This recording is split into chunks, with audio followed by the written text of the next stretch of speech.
السلام علیکم ورحمت الله وبرکاته. دوستانو خدای دې وکړي چې ټول به ښه او جوړ یاست. دوستانو نن په دغه ویډیو کې به زه تاسو در وښیم تاسو څنګه کولی شئ چې د هر چا د آی ډي پاسورډ معلوم کړئ. دوستانو اوس که چیرې ستاسو ملګري وي او تاسو غواړئ چې د هغو د آی ډي کوډ معلوم کړئ ځان ته، دغه کوډ به تاسو څنګه معلوموئ په دې ویډیو کې به دوستانو زه تاسو ته دغه طریقه درښیم. نو دغه ویډیو له موږ سره تر پایه وګورئ او ویډیو خامخا در سره لایک کړئ، له خپل دوستانو سره یې خامخا شیر کړئ او د دا رقم ته نورو ښایسته ښایسته ویډیوګانو لپاره زموږ چینل خامخا سبسکرایب کړئ. نو دوستانو نور وخت مو نه اخلمه، ځو د ویډیو په طرف ویډیو شروع کوو. نو دوستانو اوس که چیرې تاسو غواړئ تاسو د هر چا د آی ډي پاسورډ معلوم کړئ، دغه به دوستانو تاسو څنګه کوئ. ګور دوستانو اوس تاسو یو ملګری دی، تاسو غواړئ چې د هغه د آی ډي کوډ معلوم کړئ. دې لپاره به دوستانو تاسو د هغه موبایل در واخلئ او د هغه رقم به دوستانو تاسو د هغه په موبایل کې فیسبوک اکاونټ خلاص کړئ. کله چې ګور دوستانو تاسو د هغه په موبایل کې فیسبوک اکاونټ خلاص کړئ، د هغه رقم به دوستانو تاسو پروفایل ته راسئ. کله چې ګور دوستانو تاسو پروفایل ته رالاست، د هغه رقم به دوستانو تاسو لاندې راسئ.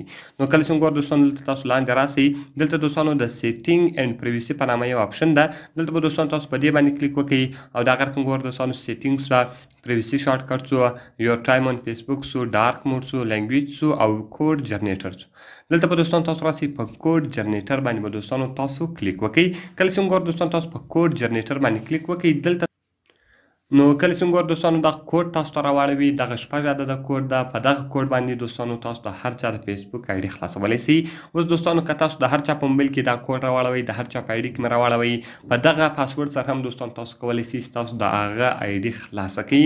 نو دوستانو له دې کوډ څخه به تاسو غلطه استفاده نه کوئ، په دا کوډ سره دوستانو تاسو د هر چا آی ډي خلاصولی شئ. که د هر چا په موبایل کې تاسو دوستانو دا کوډ زده کړئ په سیټینګ کې، نو دوستانو بیا د هغه کوډ په ذریعې سره تاسو کولی شئ چې د هغه سړي آی ډي خلاصه کړئ.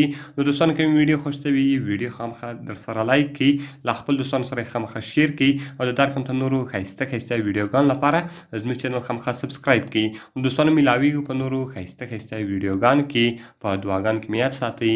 د خدای په امان.